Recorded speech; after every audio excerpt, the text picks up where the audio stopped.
चालू करूया. हरे कृष्णा, सर्वांचं स्वागत आहे. आज 11वा अध्याय विश्वरूप दर्शन योग. आज अर्जुनाबरोबर आपल्याला सुद्धा कृष्णाच्या विश्वरूपाचं दर्शन होणार आहे. तर आपण आता अध्याय चालू करूया. मी मंगलाचरण म्हणते आणि मग आपण चालू करूया. हरे कृष्ण. ओम अज्ञानतिमिरान्धस्य ज्ञानाञ्जनशलाकया चक्षुरुन्मीलितं येन तस्मै श्रीगुरवे नमः. श्रीचैतन्यमनोभीष्टं स्थापितं येन भूतले स्वयं रूप गदामह्यं ददाति स्वपदान्तिकम्. नम ओं विष्णुपादाय कृष्ण पृष्ठाय भूतले श्रीमते भक्ति वेदांत स्वामिन् इति नामिने. नमस्ते सारस्वते देवे गौरवाणी प्रचारिणे निर्विशेष शून्यवादी पाश्चात देश तारिणे. हे कृष्णा करुणा सिंधु दीनबंधु जगतपते गोपेश गोपिकाकांत राधाकांत नमोस्तुते. तप्त कांचन गौरांगी राधे वृंदावनेश्वरी वृषभानुसुते देवी प्रणमामि हरिप्रिये. जय श्री कृष्ण चैतन्य प्रभु नित्यानंद श्री अद्वैत गदाधर श्रीवासादि गौर भक्त वृंद. हरे कृष्ण कृष्ण कृष्ण हरे हरे हरे राम राम राम हरे हरे. परत एकदा सर्वांचं स्वागत आहे. ज्यांच्या आनंदासाठी मी तुम्हाला भगवद्गीता सांगते आणि ज्यांच्या आनंदासाठी तुम्ही भगवद्गीता ऐकताय त्या श्री श्री राधा गोविंदांना आपण साष्टांग नमस्कार करूया. ही जी स्लाइड तुम्हाला दिसते हे कृष्ण बलराम टेम्पल वृंदावनचं आहे, जिकडे शिला प्रभुपादांनी पर्सनल एफर्ट्स घेतले. तिकडे सगळी देखरेख आणि हे मंदिर जेव्हा बांधलं गेलं तेव्हा त्यांनी तर ते हे आहे कृष्ण बलराम टेम्पल वृंदावन. त्याचप्रमाणे कृपामूर्ती श्रीला प्रभुपाद ज्यांनी आपल्याला सोप्या शब्दात गीता लिहून ठेवली आहे आणि ज्यांनी इस्कॉन मंदिरांची स्थापना केली आहे त्या श्रील प्रभुपादांना आपला साष्टांग नमस्कार. जिकडनं आहे तिकडनं आपण त्यांचे आशीर्वाद घेऊया. एकच मिनिट, मी जराशी ही केबल लावायला विसरले माझ्या लॅपटॉपला.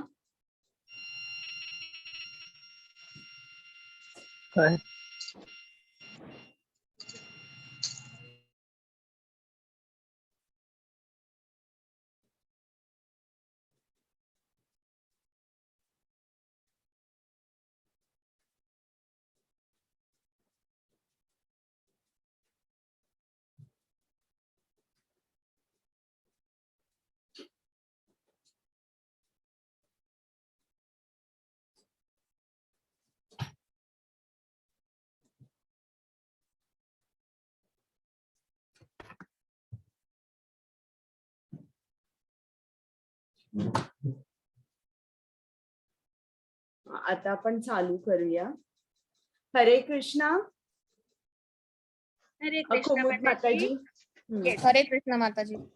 अर्जुन उवाच मदनुग्रहाय परमं भूयमध्यात्म संहितं यत्त्वयोक्तवचस्तेन मोहोऽयं विगतो मम. हरे कृष्ण. हरे कृष्ण. अर्जुन म्हणाला, या परमगुह्य आध्यात्मिक विषयाबद्दल तुम्ही कृपावंत होऊन जे उपदेश दिले आहे ते ऐकून माझा मोह नष्ट झाला आहे. हरे कृष्ण. आता इकडे अर्जुनाने काय सांगितलंय की तुम्ही आतापर्यंत मला जे ज्ञान दिलंय, जे परमगुह्य आध्यात्मिक ज्ञान दिलंय ते मी ऐकलेलं आहे आणि माझा भ्रम नष्ट झालेला आहे. तेव्हा माझा मोह नष्ट झालाय. आता हात वर करून मला कोण सांगेल, तुम्हाला अनम्यूट करायला येतंय, की अर्जुनाचा भ्रम कुठला होता? कोण सांगेल? त्यांनी इकडे सांगितलंय ना, आता माझा मोह नष्ट झालाय. पूजा माताजी बोला. हरे कृष्ण माताजी. हरे कृष्ण बोला. भगवद्गीतेच्या सुरुवातीपासून म्हणजे कुरुक्षेत्रात आल्यापासून अर्जुनाने जेव्हा समोर विशाल कौरव सेना पाहिली तेव्हा तर त्याला ते सगळे स्वतःचे नातेवाईक आहेत आणि त्यात सगळे श्रेष्ठ योद्धे आहेत जसे की भीष्म, द्रोणाचार्य वगैरे. तर त्यांच्या विरुद्ध लढून मला काय मिळणार आहे आणि मी आनंद कोणासोबत वाटून घेणार आहे किंवा या सगळ्या सेनेचा नाश झाल्यानंतर आमच्या पितरांचे श्राद्ध वगैरे कोण करेल किंवा आमच्या स्त्रियांचे आणि मुलांचे रक्षण कोण करेल याचा त्याला मोह झाला होता. बरोबर आहे. तर आणि तो असमंजस होता या सर्व कारणांमुळे आणि त्याला वाटत होतं हे घोर पाप कर्म आहे जे काय मी करतोय. तर अशा तऱ्हेने तो भ्रमित होता. आणि आज आत्ता 11वा अध्याय सुरुवातीलाच कृष्ण अर्जुनाला म्हणतोय की आता मला तू दिलेलं ज्ञान सगळं समजलेलं आहे, पटलेलंही आहे आणि आता माझा मोह नष्ट झालाय.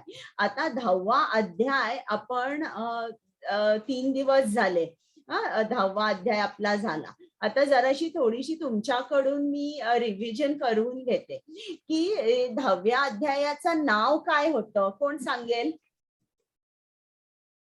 सर्वांनी उत्तर द्यायचा प्रयत्न करा, चुकलं तरी चालेल. अजित सिंह प्रभूजी. विभूती योग. बरोबर.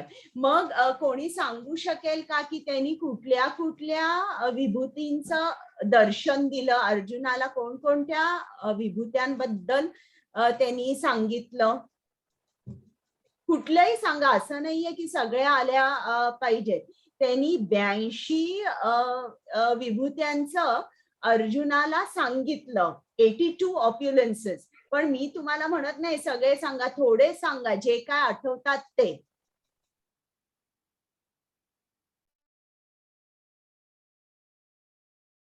कोणच नाही बोलत आहे का? पूजा माताजी बोला. भगवान म्हणाले की मुनींमध्ये मी नारद आहे, घोड्यांमध्ये मी उच्चश्रैव आहे, बरोबर आहे. पर्वतांमध्ये मी हिमालय आहे, नंतर नद्यांमध्ये मी जान्हवी आहे आणि ऋषींमध्ये मी वसिष्ठ आहे. अशा पद्धतीने त्यांनी सांगितलं की माझ्या विस्ताराला सीमाच नाहीये. हे सर्व जे आहेत हे फक्त माझ्या विस्ताराचा एक अंश मात्र आहे. मी सर्वांना व्यापून उरलेलो आहे आणि ते समजून घेण्यासाठी तुला खूप दिव्य शक्तींची आवश्यकता पडेल. तू चर्मचक्षुंनी माझं हे बघू शकत नाही स्वरूप, ते खूप विस्तारित आहे. बरोबर आहे, खूप छान. आणि शिल्पा माताजींना पण काही सांगायचं होतं का? हो माताजी, म्हणजे त्यांनी त्या विभूतींमध्ये ऐरावत बद्दल पण सांगितलं. स्वतः अर्जुनाचं पण त्याच्यामध्ये आपण चित्र पाहिलं होतं आणि त्याचबरोबर इंद्राचं पण होतं, कुबेर पण होते. बरोबर आहे, खूप छान. तुम्ही दोघींनी खूप छान उत्तर दिलंय. तर आता 11वा अध्याय 10वा अध्याय संपलाय आणि अर्जुनाला खूप आनंद झालाय की माझा मित्र केवढा मोठा आहे, तो सगळीकडेच आहे आणि आज मला दर्शन झालंय. कृष्णांच्या विभूत्यांचं, ऐश्वर्याचं मला दर्शन मिळालेलं आहे आणि अशा आनंदात असतो तो की कृष्णा तू सर्वांचं उगमस्थान आहेस. या महाविष्णूचाही उगमस्थान कृष्णा तू आहेस. महाविष्णू ज्याच्यापासून असंख्य ब्रह्मांड निर्माण होत असतात तर त्याचा सुद्धा उगम तू आहेस. तर इकडे अर्जुनाला समजतं की कृष्ण हा अवतार नाहीये, हा अवतारी आहे. त्याच्यापासून इतर अवतारांचा उगम होतो आणि आता तो कृष्णाला फक्त आपला मित्र म्हणून मानत नाहीये, तो कोणीतरी खूप मोठा आहे असं आता अर्जुनाला समजलेलं आहे. आता अर्जुनाला विचार पडतो की हो, मला माहिती आहे कृष्ण केवढा मोठा आहे, तो तर सुप्रीम आहे, तो सगळीकडे आहे, हे मला माहिती आहे. पण मग इतरांचं काय? इतरांना सुद्धा खात्री पटली पाहिजे ना की कृष्ण कोण आहे. म्हणून तो आता या अध्यायामध्ये कृष्णाला विनंती करतो की तू नेमका या ब्रह्मांडामध्ये किंवा हे जे सगळं तुझी ब्रह्मांड आहे, तुझं कॉस्मिक मॅनिफेस्टेशन जे आहे त्याच्यामध्ये तू प्रविष्ट कसा झालास हे मला बघायचंय, तर तू मला दाखवू शकशील का? पण जेव्हा अर्जुन विचारतो तेव्हा बघा, दुसऱ्या अध्यायातही आपण बघितलंय की अर्जुन कृष्णाला काय म्हणतो, कृष्णा मी असमंजस आहे रे, मला समजत नाही युद्ध करू की नको, तू मला मार्गदर्शन कर, मी तुला शरण आलेलो आहे आणि माझ्यासाठी श्रेयस्कर, निश्चितपणे श्रेयस्कर काय असेल हेच तू मला सांग. आता सुद्धा इकडे बघा, अर्जुन कृष्णाकडे प्रार्थना करतोय, त्याला त्याचं विश्वरूप बघायचंय. पण प्रार्थना करताना बघा, आपण सुद्धा कृष्णाकडे प्रार्थना करतो, पण आपण असं मानतो का आपली पोझिशन सबऑर्डिनेट आहे आणि कृष्णाची जी पोझिशन आहे ती श्रेष्ठ आहे, आपण कनिष्ठ आहोत, हे आपण सबऑर्डिनेट आहोत हे आपण मानतो का? आपल्या बोलण्यामध्ये, आचरण्यामध्ये आपण तसा आणतो का? हे आपण, हा आपला चेक पॉइंट असला पाहिजे की आपण प्रार्थना करताना कशी करतो की आपला हक्क आहे, कृष्णा मला हे पाहिजे, ते पाहिजे, मी रोज तुझा जप करते, मला हे सर्व पाहिजे, असा आपला भाव आहे का? तर मग आपण भक्त नाही. तर इकडे आता आपण बघूया, प्रथम अर्जुन प्रार्थना कशी करतोय. हरे कृष्ण. पल्लवी माताजी. हरे कृष्ण माताजी. हे कमल नयना, जीवांच्या उत्पत्ती आणि लयाबद्दल मी तुमच्याकडून सविस्तरपणे ऐकले आहे आणि मला तुमच्या अगाध अव्ययी महात्म्याची अनुभूती झाली आहे. श्लोक नंबर 3. हे पुरुषोत्तम, हे परमेश्वर, तुम्ही स्वतः वर्णन केल्याप्रमाणे तुमचे मूळ स्वरूप मी जरी माझ्या समोर पाहत असलो तरी या प्राकृत सृष्टीत तुम्ही कसे प्रविष्ट झाले आहात हे मी पाहू इच्छितो. श्लोक नंबर 4. हे प्रभू, मी तुमचे विश्वरूप पाहणे शक्य आहे असे जर तुम्हाला वाटत असेल तर हे योगेश्वरा, तुम्ही कृपया ते आपले अमर्याद विश्वरूप मला दाखवा. हरे कृष्ण. तर आता इकडे बघा, 10वा अध्याय झालाय. कृष्णाचं सर्व ऐश्वर्य अर्जुनाने बघितलंय. आता तो कृष्णाला कुठल्या नावाने संबोधतोय? हे कमलनयना, हे पुरुषोत्तम, हे परमेश्वर, हे प्रभू. आता त्याला इतका आनंद झालाय, त्याला समजलंय की कृष्ण हा सुप्रीम आहे, हा सर्वांचा सर्व लोक महेश्वरम आहे. आता तो कृष्णाकडे बोलताना आता त्याची धारणा वेगळी आहे, तो मित्र म्हणून बोलत नाहीये, तो कृष्णाला शरण गेलेला आहे. आता कृष्णाची स्तुती करतोय की तू पुरुषोत्तम आहेस, तू प्रभू आहेस, तू परमेश्वर आहेस. आणि बोलताना बघा, एक भक्त कसा नम्र असतो, तो जाणतो आपली पोझिशन ही कनिष्ठ आहे, कृष्ण श्रेष्ठ आहे. त्याप्रमाणे तो म्हणतो की हे प्रभू, मी तुमचे विश्वरूप पाहणे शक्य आहे असे जर तुम्हाला वाटत असेल तर.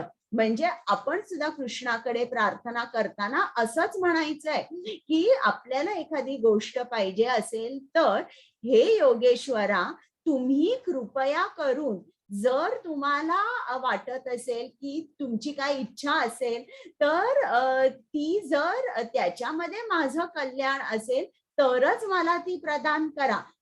कृष्णा, तुमची इच्छा परम आहे, माझी इच्छा परम नाहीये, तुमची इच्छा परम आहे. तर असा नम्र भाव आपल्या प्रार्थनेत आला पाहिजे की कृष्णाचे भक्त त्याच्याकडे कसे बोलतात हे वाचून हे ऐकून आपण सुद्धा त्यांच्यासारखा प्रयत्न केला पाहिजे. आता इकडे असं नाही आपल्यामध्ये आलं पाहिजे ज्याप्रमाणे आपण एखाद्या सिनेमाचं तिकीट घेतो आणि ते तिकीट मिळाल्यावर बरोबर त्या सीटवर जाऊन आपण बसतो, म्हणजे जणू आपला तो हक्क आहे ती सीट म्हणजे. तसा हक्क आपण कृष्णावर दाखवू शकत नाही. आपण कितीही शुद्ध भक्त असलो तरी एक लक्षात ठेवून की कृष्ण हा श्रेष्ठ आहे आणि आपण कनिष्ठ आहे. असं नाही मी रोज 16 माळा हरे कृष्णाचा मंत्र म्हणते, मी दीक्षा घेतलेली आहे, मी भक्तीचे सगळे नियम पाळलेले आहेत, आता मला तिकीट मिळालेलं आहे, मी कृष्णाकडे जाऊन काहीही मागू शकते असं नाही. कृष्ण हा स्वतंत्र आहे, आपण त्याच्यावर अवलंबून आहोत हे नेहमी आपल्याला लक्षात घेऊन आपली पोझिशन जी आहे ती कनिष्ठ आहे हे आपण जाणून अशा तऱ्हेने प्रार्थना केली पाहिजे. आता इकडे अर्जुन कृष्णाला विनंती करत आहे की मला तुमचं विश्वरूप बघायचंय. तर अर्जुन अशी विनंती का करतोय कृष्णाकडे की मला तुमचं विश्वरूप बघायचंय? कारण कृष्ण हा सर्वश्रेष्ठ आहे, सर्व लोक महेश्वरम, आपण 5व्या अध्यायात बघितलं. आता दुसऱ्या कोणीही असं म्हणता कामा नाही की मी भगवान आहे. इतर कितीतरी असे इकडे गुरुज आहे की जे त्यांच्या नावाच्या अगोदर भगवान लावतात. मग ठीक आहे, तुम्ही भगवान असाल तर आम्हाला तुमचं विश्वरूप दाखवा, जर तुम्ही आहात ना भगवान दाखवा. असं विचारल्यावर तो कोण स्वतःला भगवान म्हणतोय त्याला ते रूप दाखवता आलं पाहिजे. आणि दुसरी गोष्ट म्हणजे की हे जे पुढे कोणीही म्हणू शकणार नाही की मी भगवान आहे, हे एक आहे. आणि कृष्णाची पण काही कारणं आहेत की तोही अर्जुनाला रूप का विश्वरूप दाखवतो.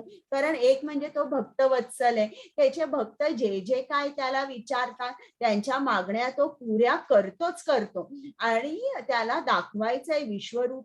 विश्वरूपामध्ये कृष्ण अर्जुनाला सांगणारे बघ तुला काय बघायचं ते तू यात बघू शकतोस. म्हणजे लहान मुलांचे काही सिरियल्स असतात ना, असा क्रिस्टल बॉल असतो आणि एक चेटकीन बसलेली असते आणि भविष्यात काय घडणार आहे हे तिला अगोदरच माहित असतं. त्याचप्रमाणे कृष्ण अर्जुनाला त्या विश्वरूपात सांगणार आहे तुला काय बघायचं ते बघ. आणि अर्जुन निश्चितच बघणार आहे की या युद्धाचं काय होणार आहे आणि त्याला दिसतंय की तो विजयी होणार आहे. तर हे दाखवून कृष्णाला अर्जुनाला प्रोत्साहन द्यायचंय, अरे चल उठ आता युद्ध कर, हे सगळे मेलेलेच आहेत, तूच जिंकणार आहे. आणि असं. आणि दुसरी गोष्ट म्हणजे की कृष्णाला हे दाखवायचं आहे की मी भक्तवत्सल आहे, तुम्ही माझ्याकडे मागा, तुम्ही मागा, मी तुम्हाला देणार आहे, हे सुद्धा दाखवायचंय. तर म्हणून या कारणांसाठी अर्जुनाला कृष्णाने विश्वरूप दाखवलं. हरे कृष्ण. हरे कृष्ण माताजी. श्लोक नंबर 5. श्री भगवान म्हणाले, हे अर्जुना, आता माझे ऐश्वर्य पहा, अलौकिक आणि नाना वर्णांनी अशी माझी सहस्रावधी रूपे पहा. श्लोक नंबर 7. हे अर्जुना, तू जे काही पाहू इच्छितोस ते आता माझ्या या देहामध्ये पहा. तू आता जे काही पाहू इच्छितोस आणि भविष्यात तुला जे काही पाहायची इच्छा असेल ते सर्व हे विश्वरूप प्रकट करू शकते. संपूर्ण चराचर या एकाच ठिकाणी स्थित आहे. श्लोक नंबर 8. परंतु तू तुझ्या वर्तमान नेत्रांनी मला पाहू शकणार नाहीस, म्हणून मी तुला दिव्य नेत्र प्रदान करतो. माझे योग ऐश्वर्य पहा. हरे कृष्ण. आता इकडे कृष्ण अर्जुनाला त्याच्या विश्वरूपाची थोडीशी माहिती देतोय. एक सार आपण म्हणतो ना की हे माझं रूप अलौकिक आहे, त्या तुला नाना वर्ण दिसतील आणि माझी सहस्रावधी रूपे तुला दिसतील आणि तू जे काय बघू इच्छितोस ते तुला एकाच ठिकाणी सर्व काही दिसेल. आता हे थोडीशी समरी दिल्यानंतर, थोडस विश्वरूपाचं सार दिल्यानंतर कृष्ण अर्जुनाला सांगतो की तुझ्या वर्तमान नेत्रांनी तू बघू शकणार नाहीस, म्हणून मी तुला दिव्य दृष्टी प्रदान करतोय, मगच तू माझं हे विश्वरूप बघू शकशील.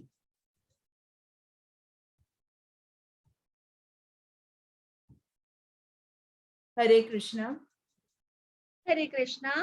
संजय उवाच एवमुक्त्वा ततो राजन् महायोगेश्वरो हरिः दर्शयामास पार्थाय परमं रूपम ऐश्वरम्.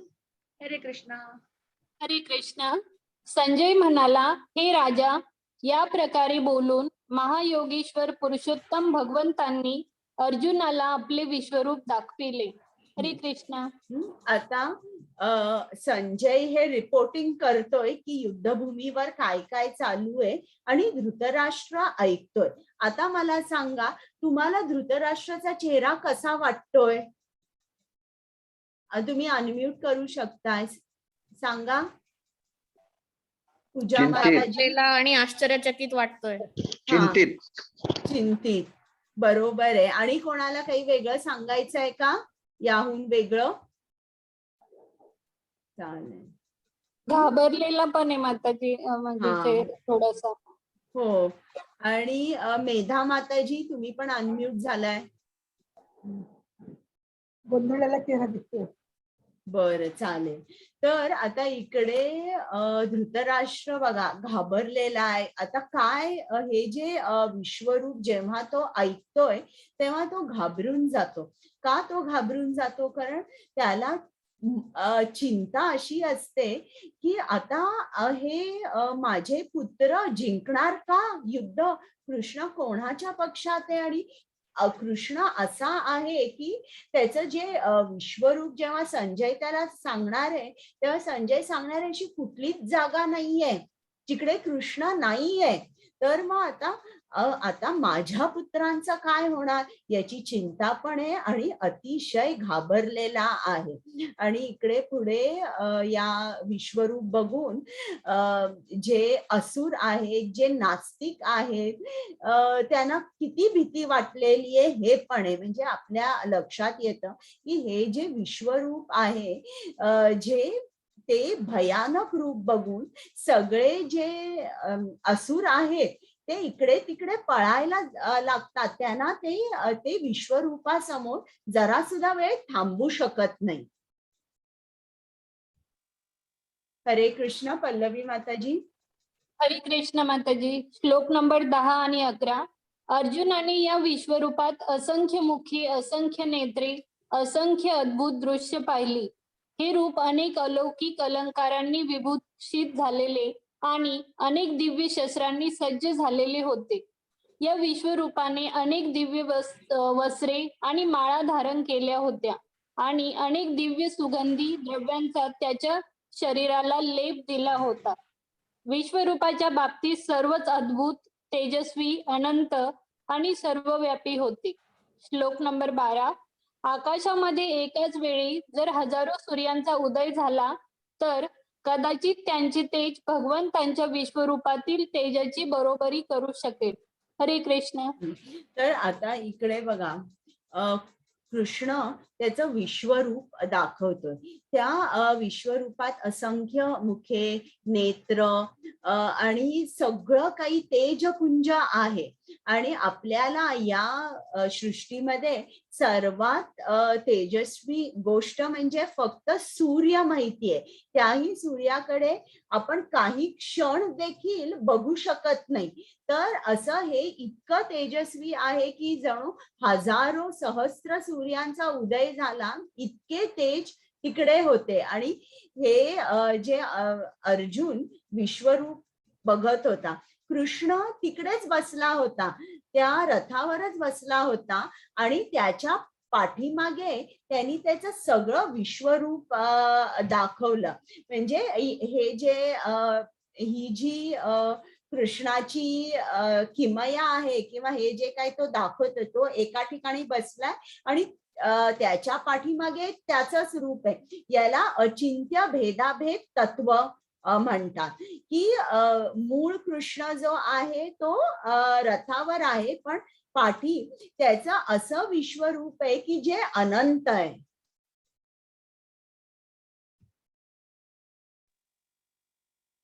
हरे कृष्णा. श्लोक नंबर 13. त्यावेळी अर्जुनाने भगवंतांच्या विश्वरूपामध्ये एकाच ठिकाणी स्थित असलेली परंतु अनंत ग्रहांमध्ये विभागलेली ब्रह्मांडाची विस्तृत रूपे पाहिली. हरे कृष्णा. म्हणजे त्यांनी सांगितलं अर्जुनाला की एकाच ठिकाणी तुला सर्व काही दिसेल. तर श्रील प्रभुपाद लिहितात की असं कुठलाही सायंटिस्ट आहे का की जो आपल्याला एकाच वेळी हे पूर्ण ब्रह्मांड आपलंच फक्त दाखवू शकेल का, एकाच ठिकाणी सगळं? तर त्याचं उत्तर आहे नाही. आणि हे फक्त कृष्ण आहे, तो आपल्याला असं दाखवू शकतो, असं बोलू शकतो. हरे कृष्ण. हरे कृष्णा. श्लोक नंबर 14. त्यानंतर भ्रमित आणि आश्चर्यचकित होऊन अंगावर रोमांच उभारलेला अर्जुन प्रणाम करण्यासाठी नतमस्तक झाला आणि हात जोडून त्याने भगवंतांची प्रार्थना करण्यास प्रारंभ केला. हरे कृष्ण. तर आता हेच कृष्णाचं विश्वरूप बघून काय झालं अर्जुनाला, आता तो भ्रमित झाला, आश्चर्यचकित झाला, अंगावर रोमांच उभा राहिला. तर श्रील प्रभुपाद म्हणतात पहिल्या अध्यायात सुद्धा अर्जुनाला तसंच झालं. तो भ्रमित झाला, त्याच्या अंगावर रोमांच उभा राहिला आणि पण पहिल्या अध्यायामध्ये अंगावर रोमांच उभा राहिला आणि आत्ताही राहिला. या दोन्हीत फरक आहे. श्रील प्रभुपाद सांगतात की अंगावर रोमांच कधी उभा राहतो, जेव्हा आपण आपल्याला परमानंद मिळतो, आपल्याला खूप खूप आनंद होतो, स्पिरिच्युअल एक्स्टसी, किंवा आपण खूप दुःखी होतो. दुःखी झाल्यावर सुद्धा अंगावर रोमांच उभा राहतो. तर पहिल्या अध्यायामध्ये अर्जुन दुःखी झाला होता, पण आता मात्र तो परमानंदात होता की माझा मित्र, माझा कृष्ण तो केवढा मोठा आहे. आणि ते बघून त्याला खरोखर आश्चर्य वाटलं आणि भ्रमित झाला की एवढा माझा मित्र मोठा आणि अजूनपर्यंत मला माहीतच नाही की तो इतका मोठा आहे. आणि मग हे झाल्यानंतर तो अर्जुनाने प्रणाम केला आणि आता त्यांनी भगवंताची प्रार्थना सुरू केली. आता श्रील प्रभुपाद आपल्याला सांगतात की जेव्हा आपण परमानंदात असतो तेव्हा 8 तऱ्हेची चिन्ह आपल्या शरीरावर उमटतात. एक म्हणजे आपण एकदम स्तब्ध होतो, म्हणजे आणि या प्रत्येकाची उदाहरण भागवतात दिलेली आहे. ब्रह्म विमोह लीला, जेव्हा ब्रह्मदेवानी बघितलं की कृष्ण हा जो आहे हा इतर गवळ्यांबरोबर त्याचे जे बालगोप मित्र आहेत त्यांच्याबरोबर खेळतोय, खातोय, मजा करतोय, म्हणून त्यांना वाटलं कसं काय शक्य आहे, हा खरंच आहे का कृष्ण? आणि त्यांनी काय केलं, सर्व गोप आणि सर्व गोप मित्र त्याचे आणि सर्व गायी वासर यांना तो घेऊन गेला, हरून घेऊन गेला. आता कृष्ण एकटाच राहिला. कृष्णाला समजलं की असं असं ब्रह्मदेवानी केलं. मग कृष्णानी त्याच्यासारखे जे बालगोप होते तसेच दिसणारे गायी आणि जशा गायी होत्या, जशी वासरं होती तसेच त्याचे मित्र आणि गायी तयार केल्या त्याच्या विस्ताराने. आणि हे बघितल्यावर ब्रह्मदेव एकदम स्तब्ध झाले, एकदम एका पुतळ्यासारखे ते बघतच राहिले काय झालं ते. तर हे म्हणजे स्तब्ध होणे. मग जेव्हा आपल्याला दरदरून घाम सुद्धा फुटतो उठतो किंवा अंगावर रोमांच उभा होतो. इकडे अर्जुनाची भक्ती जी होती, जो त्याला खूप आनंद झाला की कृष्ण हा केवढा मोठा आहे आणि मी कृष्णाचा मित्र आहे, आणि हे जेव्हा भक्ताला असं वाटतं त्याच्या अंगावर रोमांच उभा राहतो. मग तुमच्या चेहऱ्याचा रंग बदलतो, तुमचा आवाज कापरा होतो, तुम्ही बोलू शकत नाही. हे ध्रुव जेव्हा तो वनामध्ये गेला आणि नारद मुनींच्या सांगण्यावर त्यांनी जप चालू केला, ओम नमो भगवते वासुदेवाय. आणि जेव्हा तिकडे विष्णू ध्रुवाच्या समोर आले तेव्हा ध्रुवला बोलताच येईना, त्याची वाचाच फुटेना आणि काय बोलावं कसं बोलावं हे त्याला समजेना. तर ही सगळी भक्तीची चिन्ह आहे. किंवा आपलं जे अंग असतं ते कापायला लागतं आणि किंवा डोळ्यातून आनंद अश्रू वाहू लागतात आणि आठवं म्हणजे चक्कर येऊ शकते आपल्याला. जसं चैतन्य महाप्रभू जेव्हा पहिल्यांदा जगन्नाथपुरीला गेले तेव्हा जगन्नाथाचं दर्शन झाल्यावर त्यांना तिकडच्या तिकडेच चक्कर आली. तर अशा तऱ्हेने ही भक्तीची 8 चिन्ह आहेत. इकडे अर्जुनाच्या अंगावर रोमांच उभा राहिला. आता आपण प्रार्थना ऐकूया अर्जुनाची. हरे कृष्ण. हरे कृष्ण माताजी. श्लोक नंबर 15. अर्जुन म्हणाला, हे भगवान, हे कृष्ण, मी तुमच्या शरीरात एकत्रित झालेल्या सर्व देवतांना आणि इतर विविध जीवांना पाहतो. कमलासनावर बसलेल्या ब्रह्मदेवांना तसेच भगवान शंकर, सर्व ऋषी आणि अलौकिक सर्पांना मी तुमच्या देहामध्ये पाहतो. श्लोक नंबर 16. हे विश्वेश्वर, हे विश्वरूप, तुमच्या देहामध्ये मी अमर्यादित आणि सर्वत्र पसरलेल्या असंख्य भुजा, उदरे, मुख आणि नेत्रांना पाहतो आहे. तुमच्यामध्ये मला आदी, मध्य आणि अंत काहीच दिसत नाही. श्लोक नंबर 17. तुमचे रूप अत्यंत तेजपुंज असल्याने ते पाहणे कठीण आहे.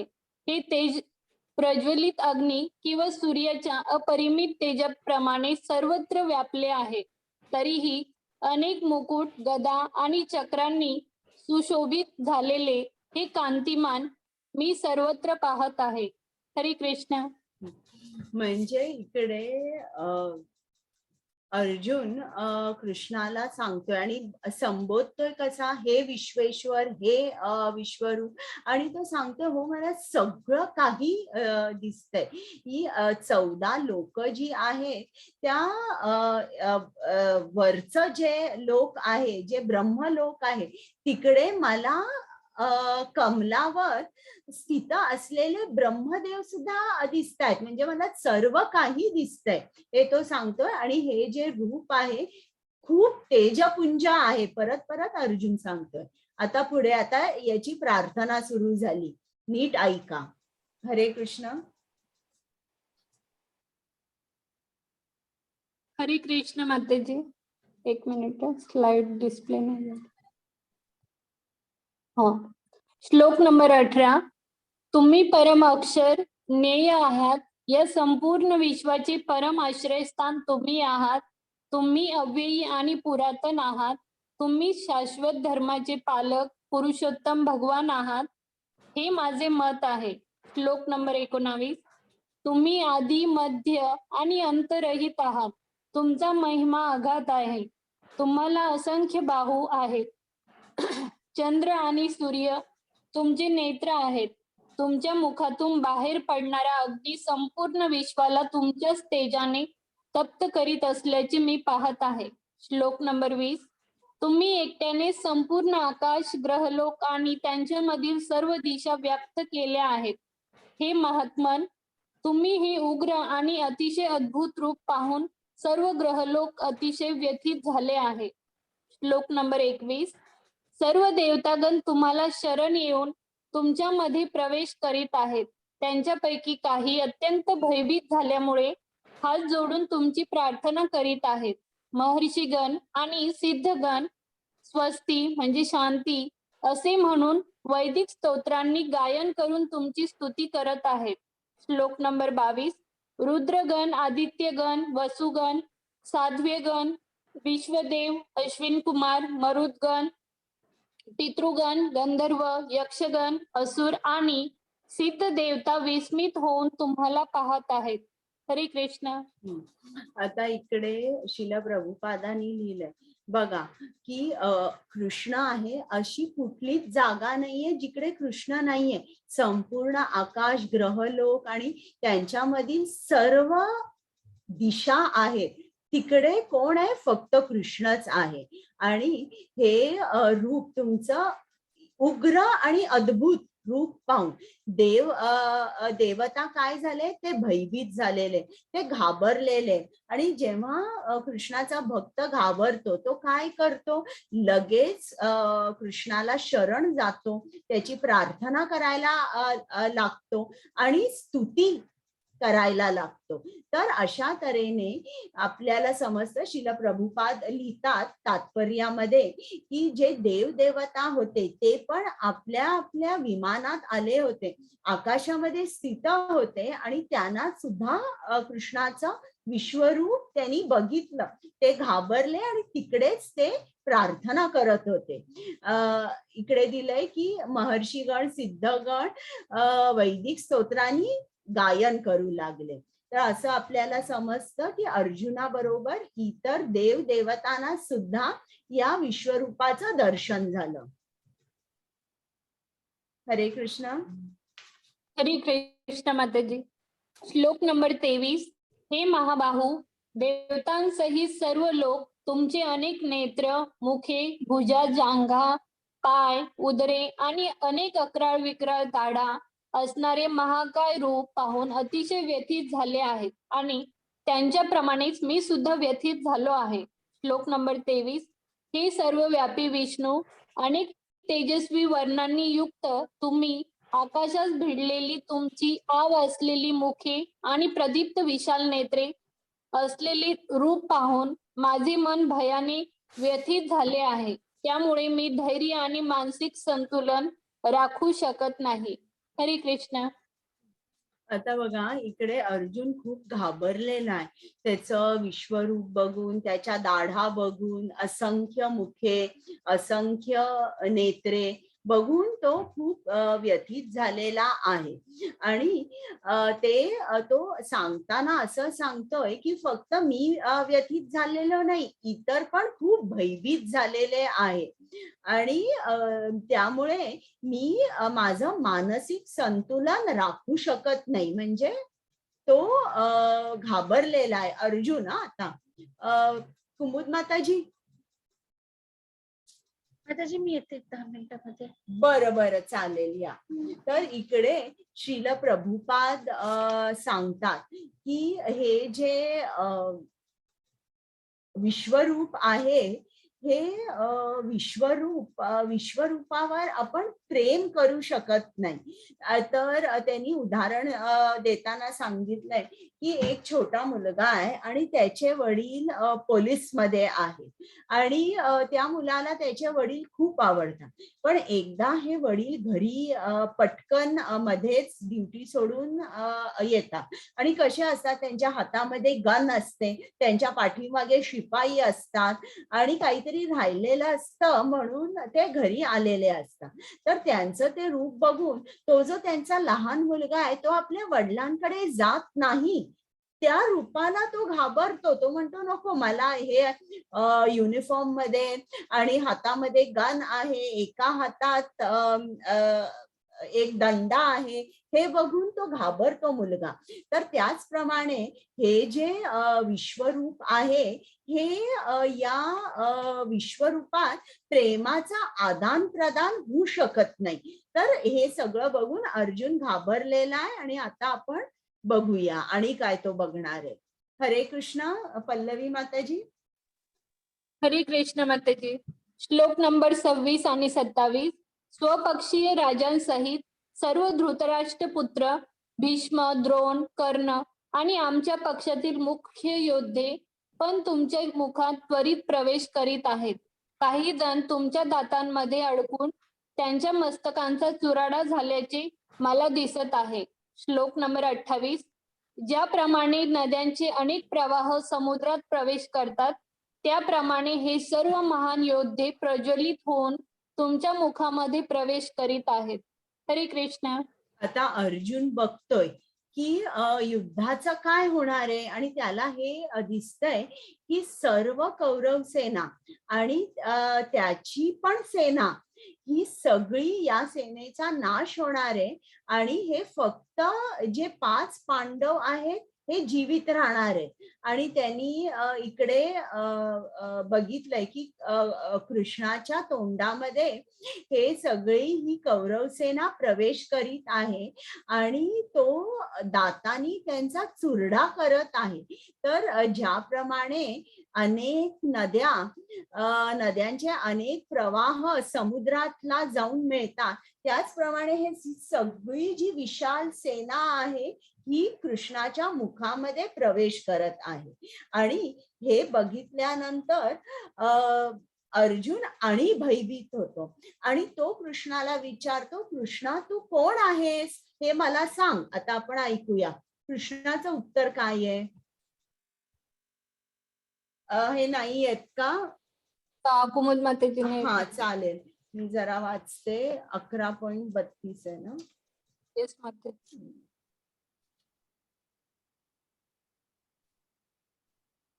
श्री भगवान उवाच कालोऽस्मि लोकक्षयकृत प्रवृद्धो लोकान् समाहर्तुमिह प्रवृत्तः ऋतेऽपि त्वां न भविष्यन्ति सर्वे एव स्थिता प्रयत्निकेषु योधाः. हरे कृष्ण. श्री भगवान म्हणाले, जगतांचा विनाश करणारा काळ मी आहे आणि सर्व लोकांचा संहार करण्यासाठी मी या ठिकाणी आलो आहे. तुझ्या व्यतिरिक्त म्हणजेच पांडवांच्या व्यतिरिक्त दोन्ही सैन्यातील योद्धांचा विनाश होणार आहे. हरे कृष्ण. आता इकडे अर्जुन कृष्णाला घाबरलेला आणि विचारतो, कृष्णा तू कोण आहेस. आणि कृष्ण सांगतोय मी काळ आहे. आता तुम्ही मला सांगा बरं, काळ म्हणजे काय आहे. तुम्हाला काय वाटतं काळ म्हणजे काय. उत्तर द्या, हँड रेस करा.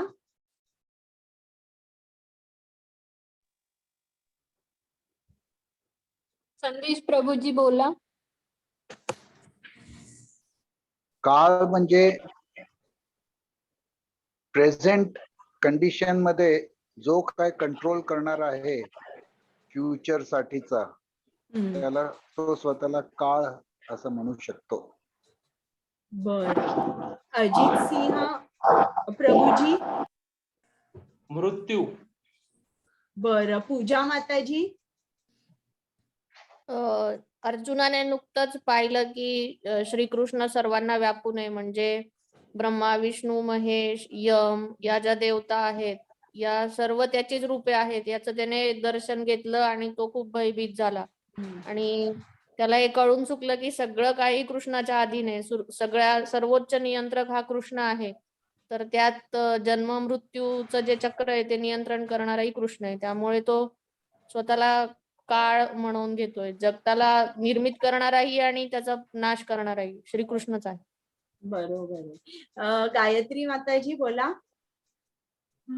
काळ म्हणजे मला असं वाटतं की काही वेळेला खूप अगदी अशी परिस्थिती येते किंवा कंडिशन की ज्या वेळेला वाचू शकत नाही, पण एवढ्या दिव्य ह्याच्यातनं सुद्धा काही लोक वाचतात. आणि काही जणांना अगदी अपेक्षा पण नसते की म्हणजे त्यांना असं वाटतही नाही की दुसऱ्या क्षणी ही व्यक्ती नसेल, पण ते लोक अचानक जातात. म्हणजे हे काळ आला असं आपण म्हणतो की त्या व्यक्तीची ते वेळ आली होती. तर ती काहीतरी अज्ञात शक्ती असते की म्हणजे जी आपण ह्याच्यामध्ये बघतोय स्वतः भगवान आहे ते. म्हणजे त्यांना स्वतःला ज्यांना प्रोटेक्ट करायचं असतं त्यांना ते कसंही वाचवतात आणि ज्याची वेळ येते तो माणूस काही झालं तरी वाचत नाही. बरं, तर सर्वांची उत्तरं बरोबर आहेत. तर काळ म्हणजे आपण आपल्या समोर मृत्यू किंवा वेळ जी प्रेझेंट कंडिशन आहे ते आपल्याला असं वाटतं. पण काळ याच्यावर भागवतम मध्ये 3ऱ्या अध्यायात खूप सांगितलेलं आहे. काळ म्हणजे हा कृष्णाचा भक्त आहे आणि सुदर्शन चक्रातून तो गतिमान होतो आणि तो काय करतो, त्याच्यामध्ये 2 गोष्टी म्हणजे त्याची 2 कार्य असतात, क्रिएशन आणि डिस्ट्रक्शन. म्हणजे काही जे जन्माला येतं आणि त्याचा नाशही होतो.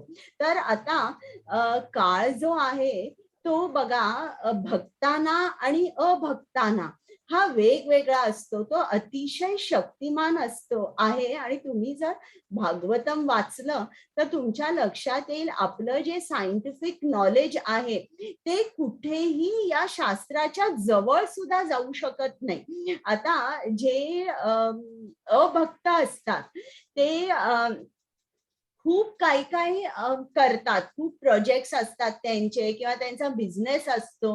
पण काळ काय करतो, त्यांचं जे काही असतं ते टेम्पररी असतं, ते नित्य नसतं.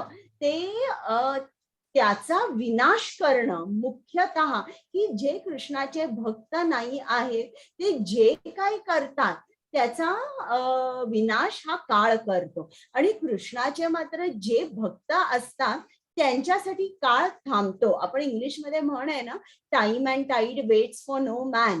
पण आपण जर कृष्णाचे भक्त असलो तर हा जो वाक्प्रचार आहे ना, हा एकदम ऑपोजिट होऊ शकतो, की भक्तासाठी काळ थांबतो. म्हणजे जसं मी तुम्हाला एक छोटंसं एक्झाम्पल देते, उदाहरण देते, की समजा जर आता तुम्ही रोज कृष्णाचा जप करताय आणि अगदी मनापासून प्रेमाने जप करताय. आता एक दिवस असं असेल की तुमचं शेड्यूल खूप टाईट आहे आणि तुम्हाला वेळ नाही मिळत आहे जप करायला, पण तरीही तुमच्या लक्षात येईल की आज मी खूप दमलेले, तरी मी बसून जप करू शकते. मग ती जी शक्ती येते, ते जे प्रोत्साहन तुम्हाला मिळतं, म्हणे जणू काही काळ थांबलेला आहे, तो ती सगळी तुम्हाला एनर्जी देतो. म्हणजे भक्तांकडे आणि अभक्तांकडे जर तुम्ही बघितलं तर काळ वेगवेगळा आहे. आणि जे कृष्णाला शरण जात नाहीयेत तर ते तुम्ही असं म्हणा, ते त्यांच्या स्वतःच्या पराभवा, त्यांची जी डिफीट आहे त्या डिफीट कडे, त्या अपयशाकडे ते जोर जोराने वेगाने चाललेले आहेत. आणि हे जेव्हा आपण काळाबद्दल वाचू, काळ कोण आहे, तेव्हा हे सगळं आपल्याला लक्षात येतं. हरे कृष्ण. हा, आता मला वाचायचं. हा, मी वाचते श्लोक. तस्मात् एक मिनिट, पुस्तकातून बघते. तस्मात् त्वम् उत्तिष्ठ यशो लभस्व जित्वा शत्रून् भुङ्क्ष्व राज्यं समृद्धं मय्येवेते निहता पूर्वमेव निमित्तमात्रं भव सव्यसाचिन्. हरे कृष्ण. म्हणून उठ, युद्धास तयार हो आणि यश प्राप्ती कर. शत्रूवर विजय मिळव आणि समृद्ध राज्याचा उपभोग घे. माझ्या योजनेनुसार त्यांची पूर्वीच मृत्यू झाला आहे आणि हे सव्यसाची, युद्धामध्ये तू केवळ निमित्त मात्र होऊ शकतोस. हरे कृष्ण. आता इकडे कृष्ण अर्जुनाला वेगवेगळ्या नावाने हाक मारतो आणि इकडे तो त्याला सव्यसाचीन म्हणतो. सव्यसाचीन म्हणजे काय, जो त्याचा धनुष्य बाण दोन्ही हातांनी तितक्याच कुशलतेने वापरू शकतो, त्याला सव्यसाचीन म्हणतात. म्हणजे जरी त्यांनी डाव्या हाताने बाण सोडला, धनुष्य त्यांनी नेम धरला धनुष्याने, तरी तो त्याचा नेम अचूकच राहील. म्हणजे जो एक्सपर्ट आहे, दोन्ही हाताने धनुष्य बाण वापरू शकतो, त्याला सव्यसाचीन म्हणतात. तर इकडे तो अर्जुनाला प्रोत्साहन देतोय, अर्जुना उठ, तू युद्ध कर, युद्ध कर. आणि तू बघितलंयस ना, ही सर्व कौरव सेना मेलेली आहे. मी या सर्वांना ठार मारलेला आहे. मी कोण आहे? मी काळ आहे. सर्वांचा मृत्यू माझ्या हातात आहे. अशा तऱ्हेने नाही, तू जरी युद्ध केलं नाही तरी अन्य रीतीने या सर्वांचा मृत्यू निश्चित आहे. म्हणून अर्जुना, उठ, तू निमित्त मात्र हो आणि तू युद्ध कर, तू विजयी हो आणि या पूर्ण राज्याचा तू उपभोग घे. तर आता इकडे बघा आपला रोल काय आहे. आता इकडे एक सर्जन दाखवलाय आणि त्यांच्या हातात स्काल्पेल आहे. आता समजा जर तुम्ही असं धरा, कोणाला कॅन्सर झालेला आहे आणि ती त्यांची सर्जरी करायची, तर तो रुग्ण काय करतो, तो डॉक्टरांकडे जातो आणि डॉक्टर त्याला सांगतात तुम्ही अमक्या अमक्या दिवशी ऍडमिट व्हा, टेस्ट वगैरे सगळ्या करतात, त्याची सर्जरी करतात आणि त्याची गाठ कॅन्सरची काढून टाकतात. तर त्याचप्रमाणे तो जो रुग्ण आहे, डॉक्टर सांगतील तसं ऐकतात, जणू काही तो शरण जातो, डॉक्टरांच्या हातात त्याचं जीवन देतोय. आता डॉक्टर त्याला निरोगी करतात, ती गाठ काढतात. त्याचप्रमाणे आपली सुद्धा भौतिकाची ही गाठ आहे. ही गाठ कोण काढणार? ही गाठ कृष्णच काढू शकेल. केव्हा? जेव्हा आपण त्याच्याकडे शरण जाऊ तेव्हा. तर आता इकडे अर्जुनाला कृष्णाने सांगितलंय तू निमित्त मात्र हो. मग आता आपला रोल काय आहे? आपल्याला सुद्धा निमित्त मात्र होता येतं. शिल प्रभुपादांच्या हातात असं आहे का की शिल प्रभुपादांना भक्त कमी आहेत किंवा त्यांची कामं करायला कोणीच नाहीये, असं आहे का? असं अजिबात नाहीये. पण आपला आपण उद्धार करून घ्यायला आपण निमित्त मात्र व्हायचंय. मग आपण निमित्त मात्र व्हायचंय तर आपल्याला काय काय करता येतं? शिल प्रभुपाद म्हणतात तुम्ही जप करा. ते म्हणतात माझी जी पुस्तकं मी लिहिलेली आहेत, हे जे भगवद्गीतेचं ज्ञान आहे, तुम्ही इतरांना ज्ञान द्या. इतरांना तुम्ही इस्कॉन मंदिरांमध्ये घेऊन या. त्यांना हरे कृष्ण तुम्हाला सांगता आलं तर उत्तमच. हरे कृष्ण महामंत्राचा जप का करायचा? जर तुम्हाला सांगता नाही आलं तर आमची लिंक तुम्ही फॉरवर्ड करू शकता आणि 2 मिनिटं फोनवर बोलून सांगू शकता की या ज्ञानाचा आपल्याला फायदा कसा झाला किंवा जप आपण का करायचा, हे तुम्ही जरा 2 मिनिटं फोनवर बोलून सांगू शकता. आणि अशा तऱ्हेने आपल्याला श्रील प्रभुपादांच्या हातामध्ये आपण निमित्त मात्र व्हायचंय. आपण कृष्णाचं ज्ञान जे आहे ते इतरांपर्यंत पोहोचवायचंय.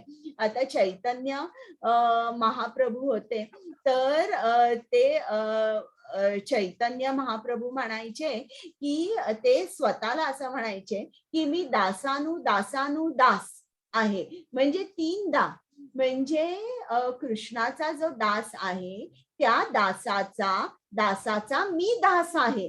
म्हणजे इतकी नम्र भावना आपल्यामध्ये हवी आहे. थोडी सुद्धा आपल्यामध्ये गर्व नसायला पाहिजे की माझ्यामध्ये की मला ज्ञान मिळालंय याचा गर्व. ऍप्लिकेशन तर ज्ञानाचं नसतंच आपल्यामध्ये, पण कधीतरी आपल्याला गर्व होऊ शकतो की मी इतका जप करते, मला इतकं ज्ञान आहे. तर असं आपल्याला किंचित सुद्धा ज्ञान नसलं नाही पाहिजे. आपल्याला तो स्वतः आपण तो चेक पॉइंट ठेवला पाहिजे.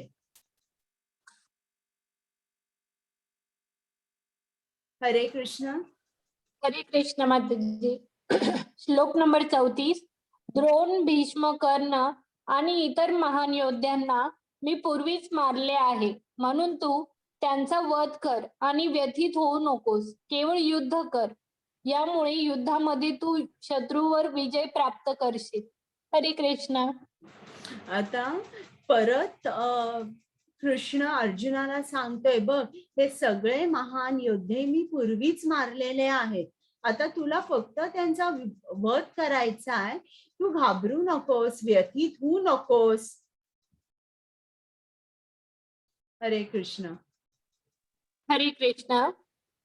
श्लोक नंबर 35. संजय धृतराष्ट्राला म्हणाला, हे राजन, भगवंतांकडून हे वचन ऐकून थरथर कापणाऱ्या अर्जुनाने हात जोडून पुन्हा पुन्हा नमस्कार केला. अत्यंत भयभीत झालेला अर्जुन सद्गतीत स्वरात भगवान श्रीकृष्णांना असे म्हणाला. श्लोक नंबर 36. अर्जुन म्हणाला, हे ऋषिकेश, तुमच्या नामस्मरणाने संपूर्ण जगत हर्षोल्लासित होते आणि सर्व लोक तुमच्यावर अनुरक्त होतात. सिद्ध पुरुष जरी तुम्हाला नमस्कार करीत असले तरी राक्षस भीतीने भयभीत होऊन इतस्त पळत आहेत. हे सर्व योग्यच घडत आहे. श्लोक नंबर 37. हे महात्मन, ब्रह्मदेवांपेक्षाही श्रेष्ठ असे आदी सृष्टीकर्ते तुम्ही आहात. तर मग त्यांनी तुम्हाला का बरे आदरपूर्वक नमस्कार करू नये? हे अनंता, हे देवाधिदेव, हे जगन्निवास, या भौतिक सृष्टीच्या पलीकडे असणारे तुम्ही परम अविनाशी सर्व कारणांचे कारण आहात. श्लोक नंबर 38. तुम्ही आदि पुरुष भगवान पुरातन या व्यक्त प्राकृतिक जगताचे एकमेव आश्रयस्थान आहात. तुम्ही सर्वज्ञ आहात आणि जे जे ज्ञेय आहे ते सर्व तुम्हीच आहात. तुम्ही त्रिगुणातीत असे परमपूज्य आश्रयस्थान आहात. हे अनंत रूपा, तुम्हीच ही सारी भौतिक सृष्टी व्यापली आहे. हरे कृष्ण. आता इकडे अर्जुन अतिशय घाबरलेला आहे, त्याला आनंदी झालेला आहे आणि तो भयभीती झालेला आहे. त्याला ते विश्वरूप जे त्यांनी बघितलेलं आहे कृष्णाचं, कृष्ण मोठा आहे म्हणून आनंद झालाय, पण त्याला त्याचा मित्र जो आहे तो मित्र हवाय म्हणून तो प्रथम प्रार्थना करतो आणि त्याच्यामध्ये स्तुती करतो की हो, तुम्हीच आदी आहात, तुम्ही भगवान आहात, पुरुषोत्तम आहात, पुरातन आहात, जगन्निवास आहात, असं अविनाशी आहात. आणि आता तो प्रार्थना करतोय. आता तो घाबरलेला आहे. आता अर्जुनाला वाटतं की कृष्ण हा माझा मित्र आहे, पण मी त्याच्याकडे वाटेल तसा वागलो. आपण आपल्या मित्राला हाक कशी मारतो, आपण त्याच्यावर कसं बसतो, जेवतो, अशा तऱ्हेने मी याला वागवलेलं आहे. हरे कृष्ण. हरे कृष्ण मातेजी. श्लोक नंबर 41 आणि 42. मी तुम्हाला तुमचा महिमा न जाणता माझा मित्र मानून हे कृष्ण, हे यादव, हे मित्र असे अनादराने संबोधले आहे. प्रेमाने किंवा प्रमादाने मी जे काही केले असेल त्याबद्दल मला क्षमा करा. विश्रांतीच्या वेळी, चेष्टा करताना, एकाच शय्येवर शयन करताना किंवा एकत्र भोजन करताना अथवा बसताना आणि कधी कधी एकांतवासात तर कधी अनेक मित्रांसमक्ष मी तुमचा अपमान केला आहे. हे अच्युत, माझ्या त्या सर्व अपराधांबद्दल क्षमा करा. हरे कृष्ण. आता ही क्षमा याचना आहे. आपल्याला सुद्धा लक्षात ठेवलं पाहिजे की प्रार्थनेचं एक अंग क्षमा याचना असली पाहिजे. आपण पण असंच अनेकदा कृष्णाचा अनादर करतो. बघा, आपण असं कधीतरी चूक होतेच ना की कृष्णाला भोग द्यायच्या अगोदरच आपण जेवतो, किंवा आपण कधी खूप दमलेलो असतो त्या दिवशी आपण म्हणतो चला आता मी प्रार्थना करत नाही, जप करत नाही, असं आपल्या हातून सुद्धा होत असतं. तेव्हा क्षमा याचना आपण सुद्धा रोज मागितली पाहिजे.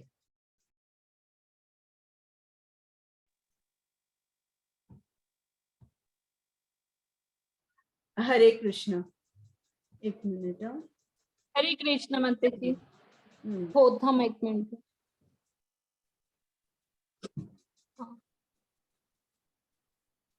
श्लोक नंबर 45.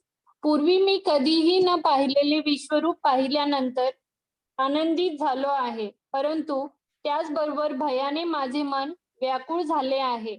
म्हणून हे देवाधिदेव, हे जगन्निवास, कृपया माझ्यावर प्रसन्न व्हा आणि तुमचे पुरुषोत्तम भगवान रूप प्रकट करा.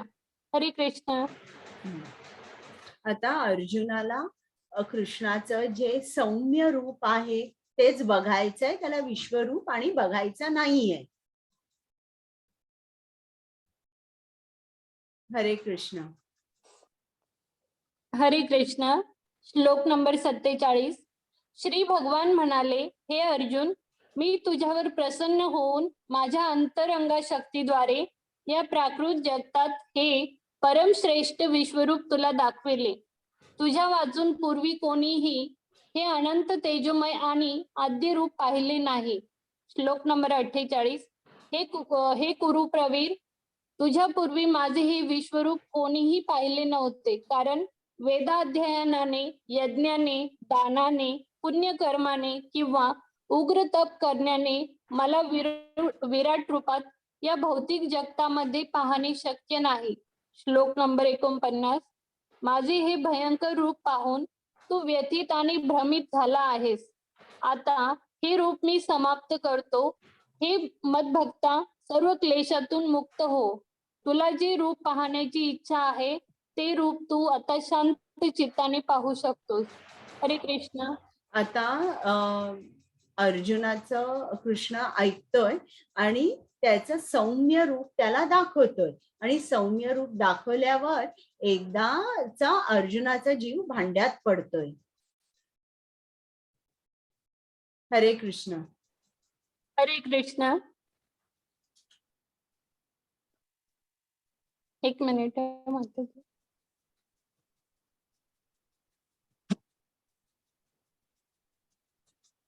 श्लोक नंबर 50.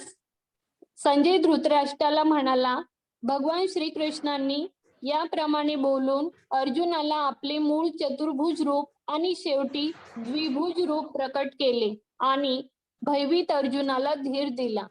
हरे कृष्ण. आता इकडे लक्षात घ्या, पहिल्यांदा कृष्णाने विश्वरूप दाखवलं, मग अर्जुनाला आनंद झाला, त्यांनी प्रार्थना केली, क्षमा याचनाही केली आणि मग त्याच्यानंतर अर्जुनाने सांगितलं की मला आता तुझं हे रूप बघायचं नाहीये, मला तुझं सौम्य रूप बघायचं. मग प्रथम कृष्णाने त्याचं चतुर्भुज रूप दाखवलं आणि मग हे सौम्य रूप द्विभुज रूप हे दाखवलं. यावरून श्रील प्रभुपादांनी लिहिलेलं आहे की इतर जे कृष्णाचे जे सर्व अवतार आहे त्या सर्व अवताराचं मूळ रूप म्हणजे कृष्ण आहे. मग विष्णू, नारायण किंवा इतर जी रूप आहेत, इतर जे अवतार आहेत, त्या सर्वांचं मूळ कुठलं आहे की हे रूप मूळ आहे, जे श्याम सुंदर रूप आहे. 2 हात आहेत, 2 डोळे, डोक्यावर मोराचं पीस आहे. आता हे जे रूप आहे हे खूप महत्वाचं आहे. हे का महत्वाचं आहे? जिकडे मनुष्य सदृश रूप आहे, कारण हे जे रूप आहे या रूपामध्येच प्रेमाचा आदान प्रदान होऊ शकतं. सगळे जे रस आहेत म्हणजे वात्सल्य रस, माधुर्य रस, साख्य रस किंवा दास्य रस, या सगळ्या रसांचं जे आगार आहे ते हे रूप आहे. हे रूप आहे, हे जे रूप आहे हे मूळ रूप आहे आणि याच्यामध्ये प्रेमाचं आदान प्रदान होऊ शकतं. आता मला वाटतं आणि 1-2च आहेत. हा, हरे कृष्ण. हरे कृष्ण माताजी. श्लोक नंबर 51. अर्जुनाने जेव्हा श्रीकृष्णांना मूळ रूपात पाहिले तेव्हा तो म्हणाला, हे जनार्दन, हे अतिव सुंदर मनुष्य रूप पाहून मी आता शांतचित्त झालो आहे आणि मी आपल्या पूर्वस्थितीत आलो आहे. श्लोक नंबर 52. श्री भगवान म्हणाले, हे अर्जुना, आता तू माझे जे रूप पाहत आहेस त्याचे दर्शन होणे अतिशय दुष्कर आहे. देवता सुद्धा हे मधुर रूप पाहण्याची संधी प्राप्त करण्याचा नित्य प्रयत्नात असतात. श्लोक नंबर 54. हे अर्जुना, मी जसा तुझ्या समोर उभा आहे तसे मला केवळ अनन्य भक्ती योगाने जाणणे शक्य आहे आणि या प्रकारे मला साक्षात पाहता येते. केवळ याच मार्गाने तू माझ्या रहस्यमय तत्वात प्रवेश करू शकतो. हरे कृष्ण. तर आता इकडे बघा, अर्जुनाला आता खूप बरं वाटलंय, माझा मित्र आता माझ्या समोर आला. आता इकडे कृष्ण अर्जुनाला सांगतोय की हे जे विश्वरूप आहे हे तर बघायला अवघड आहेच, पण त्यापेक्षा सुद्धा हे जे माझं सौम्य रूप आहे, जे 2 हात आहेत, 2 डोळे, डोक्यावर मोराचं पीस आहे, हे जे श्याम सुंदर मधुर रूप आहे हे सुद्धा पाहायला खूप खूप अवघड आहे. आणि हे याची प्राप्ती जी आहे ही फक्त भक्ती योगाद्वारेच होऊ शकते. कशी भक्ती? अनन्य भक्ती. अनन्याचा अर्थ काय? अन म्हणजे नो आणि अन्य म्हणजे अदर, म्हणजे नो अदर वे, फक्त भक्ती योग. भक्ती योगाद्वारेच आपल्याला कृष्णाची प्राप्ती होऊ शकते. तर आता इकडे हा अध्याय आता झालेला आहे. एक शेवटचा श्लोक आहे. कुमुद माताजी आल्या नाहीत ना? माताजी मी आलीये. आलेत माताजी. येस माताजी मी आलीये. हरे कृष्णा. भक्त्या त्वनन्यया शक्यम अहम एवं विदोर्जुना ज्ञातुं द्रष्टुं च तत्त्वेन प्रवेष्टुं च परन्तप. हरे हरे कृष्ण. कृष्ण. श्लोक नंबर 54. हे अर्जुना, मी जसा तुझ्या समोर उभा आहे तसे मला केवळ अनन्य भक्ती योगाने जाणणे शक्य आहे आणि या प्रकारे मला साक्षात पाहता येते. केवळ याच मार्गाने तू माझ्या रहस्यमय तत्वात प्रवेश करू शकतोस. हरे कृष्ण. म्हणजे आपल्याला समजतं कृष्णाची प्राप्ती जर आपल्याला हवी असेल तर एकच मार्ग आहे आणि तो म्हणजे भक्ती योग. कुमुद माताजी. हरे कृष्णा. मत कर्म कृन् मत परमाः मद्भक्त संग वर्जितः निर्वैर सर्वभूतेषु यः मामेति पांडव. हरे कृष्णा. हरे कृष्ण. हे अर्जुना, जो सकाम कर्म आणि तर्कवादाच्या संघातून मुक्त होऊन माझ्या विशुद्ध भक्तीमध्ये संलग्न होतो, जो माझ्या प्रित्यर्थ कर्म करतो, मला आपल्या जीवनाचे परम लक्ष्य मानतो आणि सर्व प्राणी मात्रांशी मित्रत्वाने वागतो, तो निश्चितपणे मला प्राप्त होतो. हरे कृष्ण. बघा, आपण एका बाजूला जप करतो, खूप छान जप करतो, पण त्याबरोबर कृष्णाला काय पाहिजे? आपलं आचरण कसं आहे? सर्वांशी, सर्व प्राणी मात्रांची, म्हणजे फक्त मानवांची नाही तर प्राण्यांची सुद्धा मित्रत्वाने वागतो, तो निश्चितपणे मला प्राप्त होतो. लोक म्हणतात मी इतका जप करते पण अजून काही मला तसं मिळतच नाहीये. पण तुमचं आचरण कसं आहे? इकडे कृष्णाने स्वतःहून सांगितलंय की सर्व प्राणी मात्रांशी मित्रत्वाने वागतो, तो निश्चितपणे मला प्राप्त होतो. म्हणजे आपल्याला अनन्य भक्ती करायची आहेच, पण त्याबरोबर आपलं आचरण सुद्धा तसंच पाहिजे, योग्य पाहिजे. आणि इकडे कृष्ण म्हणतो सकाम कर्म कृष्णाला आवडत नाही.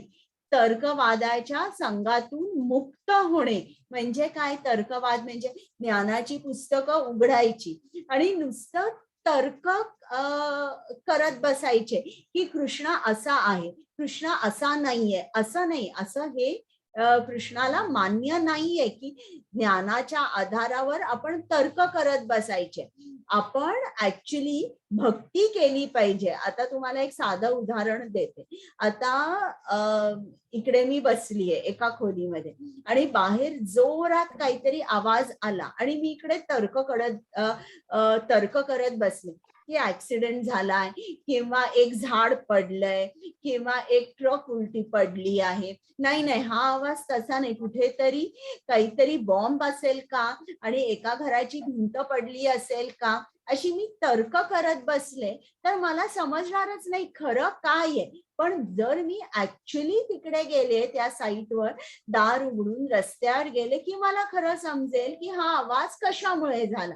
अगदी त्याचप्रमाणे आपण पुस्तकं उघडायची आणि तर्क करत काढायचे. कृष्ण कसा आहे? कृष्ण असा नाहीये. म्हणजे त्याला नेती म्हणतात, न इति नेती प्रिन्सिपल म्हणतात. ते कृष्णाला आवडत नाही. तुम्ही योग्य गुरु करा, जो परंपरेत आहे, प्रामाणिक आध्यात्मिक गुरु आहे, बोनाफाईड स्पिरिच्युअल मास्टर, त्याच्याकडे जा, त्याच्याकडून ज्ञान घ्या. ज्याला कृष्ण कोण आहे, कृष्ण तत्व हे माहीत आहे, अशाकडे जा. म्हणजे तो आपल्याला मार्गदर्शन करेल. त्याच्या मार्गदर्शनाच्या खाली तुम्ही भक्ती करा आणि मग तुम्हाला माझी प्राप्ती होईल. आणि जेव्हा आपल्याला ज्ञान मिळतं तेव्हा मात्र आपण ब्रह्मभूत स्तरावर जातो. म्हणजे सर्व भूतांमध्ये, सर्व प्राण्यांमध्ये एकच परमात्मा आपण बघतो. आणि जेव्हा आपल्याला ती विजन येते तेव्हा आपण सर्वांशी मित्रत्वाने वागतो. तर फक्त जप करणं ही एक बाजू झाली, गुरूंची सेवा करणं, जप करणं, पण त्याबरोबर सर्वांशी आपण मित्रत्वाने वागलं पाहिजे. आता हा अध्याय झालाय. आज आपण काय शिकलो की अर्जुनाने कृष्णाला प्रार्थना केली की मला तुझं सेकंड लेवल साठी लिव्ह करू. बरं चालेल, की मला ओके. तुझं विश्वरूप दाखव.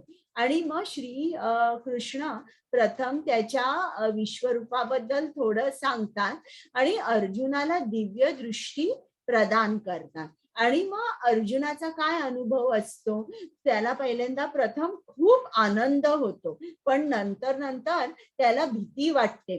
तो बघतो ही सगळी कौरव सेना कृष्णाच्या मुखामध्ये जात आहे आणि चिरडून तो त्याच्या दातानी त्यांना चिरडून टाकतो. हे बघितलं तो खूप भयभीत होऊन विचारतो कृष्णाला, तू कोण आहे? मग कृष्ण उत्तर देतो की मी काळ आहे. आणि मग अर्जुन प्रार्थना करतो, त्याची क्षमा मागतो की तू इतका श्रेष्ठ आहेस, तू परम आहेस, तू पुरातन आहेस, तू आदी आहेस, तुला अंत नाहीये.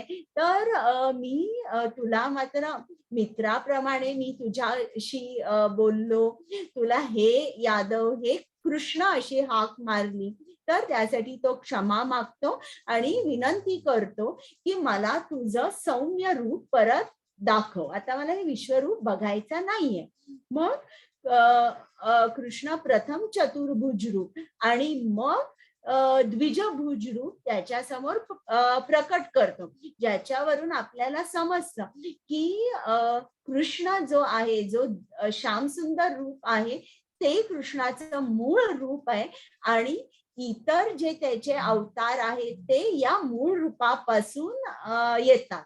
मग बरेच जण लोक प्रश्न विचारतात ना की तुम्ही असं कसं म्हणता की कृष्ण हा मूळ आहे, आम्हाला वाटतं विष्णू हा मूळ आहे, त्याच्यापासून दश अवतार झाले. तर या अध्यायात ते आपल्याला समजतं की कृष्ण हा सर्वांचा मूळ आहे. आणि मग कृष्ण सांगतो की हे जे माझं सौम्य रूप आहे ते बघण्यासाठी फक्त अनन्य भक्तीने तुम्ही माझं हे रूप बघू शकता. आणि ते बघण्यासाठी अवघड आहे. तुम्ही अनन्य भक्ती केली तरच तुम्हाला माझी प्राप्ती होऊ शकते. आता आपला अध्याय झालेला आहे. तुमचे काही प्रश्न आहेत का? माताजी रेकॉर्डिंग स्टॉप कराल?